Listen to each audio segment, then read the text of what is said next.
What's going on, everybody? Today I'm going to make a quick video of how to do some nose texturing. Here in the next few weeks, the next hide I do, I'll probably go ahead and do an actual nose video, show y'all how to turn the nostrils, get the cartilage out and flesh out a deer nose. What I consider the easy way. What I've got to start out with, you're going to need a texture bottle. They sell these very cheap. They're like $2, $3 off of McKenzie. You can get a McKenzie supply or Van Dyke's taxidermy supply anywhere online. The nozzle here on the top, you'll notice, has got a little straw. Let me get this other piece. This is the one that comes on it. See that right there? It's got a long bent piece. It's really, really small. Puts out little droplets at a time. And I use MOD PODGE. Y'all have probably seen that before. People use it on crafts to cover pictures on canvas, stuff like that. But I use regular matte finish MOD PODGE for this. And you just put it in this bottle, and when you squeeze that, it puts out little bitty droplets of that MOD PODGE to make nodules back on the deer's nose. A few of these that I just did, let me show y'all.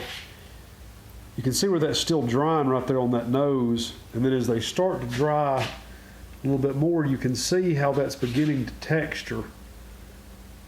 It actually adds the nodules back to where you can see the shape of the nodules on the nose rather than it just being just a flat piece of black leather. Something else I like to do to mine, you may notice on this tip right here, it's broken off. Where that bend is in that tip, I like to just take it and snap it right off. It's kind of nice having that one a little bit longer to where you can get in and around that texture. But the good thing about this is it actually allows you to clean that nozzle out a little bit better. If you've got a regular wire brush at your house, you can take that wire brush and stick those little bitty wires down in that nozzle and clean that glue out of it. It seems like no matter how much you spray or clean this out, it still gets a little bit of glue dried in that nozzle, and it'll drive you crazy. Next time you try to use it, you'll just have it clog up and won't do anything. Anyway, I'm going to show y'all right here. Just turn around, kind of what you want to happen here. We got when you put these droplets on, you want to keep them fairly far apart, because as they begin to move and run just a little bit, it doesn't matter too much if they run together some, because you're not really going to notice it. But ideally, you don't want them touching. And I like to make just some really random, odd sizes. They don't have to be uniform, because they're not uniform on the deer's nose. As you can see where it's not done yet, how just crazy all the different shapes are. You got octagons and squares and circles and all kind of stuff. So all you're doing is going back in there. And now I don't even worry about putting the texture right above the actual existing nodules. I just pretty much rebuild my own nodules wherever I feel like one needs to go. By the time you get this painted up, you're not going to be able to see the old ones anyway. Some people like to actually paint the nose first with a flesh color and then build the nodules on top of that, which kind of gives a pretty good 3D effect. But by the time you go back over it with your browns and blacks and all your highlights and stuff, I used to do it the other way, but there's not enough of a difference to go through the pain of having to do it steps at a time like that. So I just stick to this way. It works just fine, and I actually like the finished product as well as I like doing it the other way.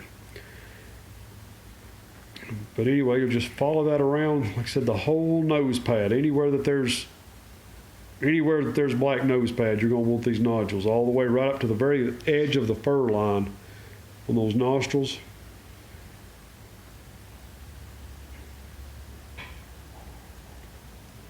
One thing too, make sure you start kind of at one edge. If you're right-handed, you're going to probably want to start at the left side, because if you don't, you'll work yourself kind of in a corner, and the next thing you know, you'll be putting your hand all in the nodules you just made, and basically you'll have to wipe the entire nose off and start all over again. How do I know that? Because I've done it about 100 times. Every once in a while I'll even walk into my wall here where I've got all these other deer already textured, and I'll just brush up against them and have to redo 3 or 4 at one time, which is very inconvenient, but sometimes I'm stupid like that. So, see, some of y'all are agreeing. All right, well, anyway, that's got that done. I mean, you see how fast and easy that was. Not hard at all. And that will dry within, as warm as it is and dry, there's not a lot of humidity.